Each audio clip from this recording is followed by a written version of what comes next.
I wrote my speech while I was sitting up there, surrounded by the memorials to the fallen students. So it's not going to be so much as I usually speak about. You guys all know the crimes of the Bush administration. Yeah. They match exactly almost the crimes of the Nixon administration. I'm for impeachment. Yeah. I'm for impeachment. I don't want to stop there. I want to imprison these people this time. Yeah. Oh, yeah. They need to be tried for war crimes, and they need to spend the rest of their lives in an Abu Ghraib-like prison.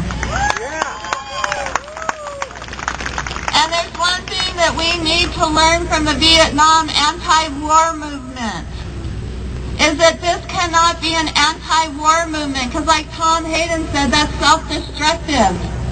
As soon as the war's over, your movement's over. This has to be a peace movement. And we can never, ever forget the lessons of Iraq and the Bush administration, like apparently we forgot the lessons of Vietnam and Johnson and Nixon. You know, it's great to be here, but we need to remember May 4th all over the world, not just here in Ohio. It needs to be remembered everywhere. I don't usually write speeches, so I hope this goes okay. I can't tell you all what an honor it is to be here with the other speakers who have all been affected by war policy in our country. And what an honor it is to be welcomed into the Kent State family. And I hope if you haven't been to Crawford, Texas, you come to Crawford and become part of the Camp Casey family. I took the chance earlier to spend time up in the place where the massacre took place 37 years ago today, and I had a few thoughts that I would like to share with you. My first thought was about the randomness of violence. The 4 students who were killed that day just happened to occupy the same place as a National Guard bullet at the same time.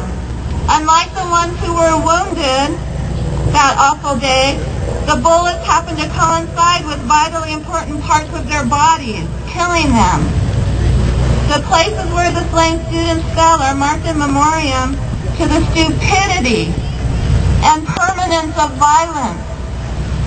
One day I would love to travel to Sadr City, Baghdad, and see the spot where my son sprained.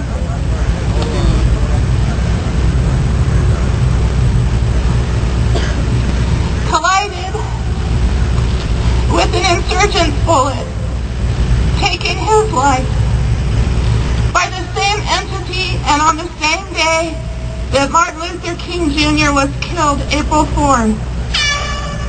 This same entity took the lives of the young people at Kent State, Jackson State, Virginia Tech, Columbine High School, Vietnam, Iraq, Afghanistan, and all the myriad of South American countries that the USA has intruded in over the years. This force is hatred, fueled by ignorance, hatred exploited by the corporate war machine, and hatred perpetuated by the corporate whores that run our government, your congressman excluded.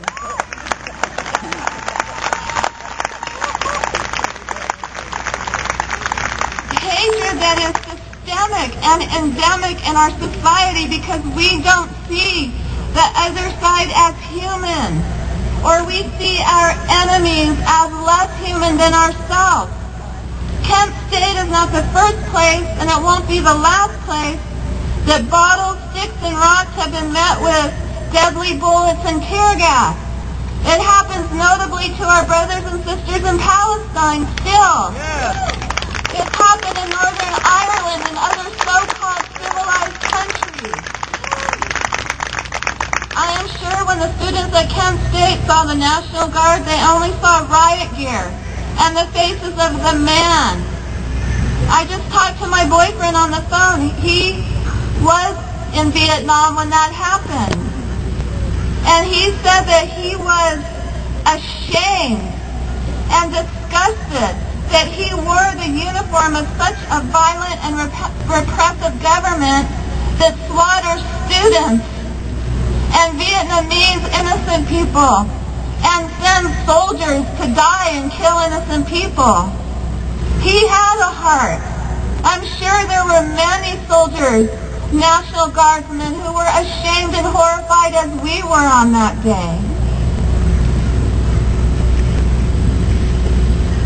Before Kent State, Martin Luther King Jr. said, the greatest perpetrator of violence is my own government.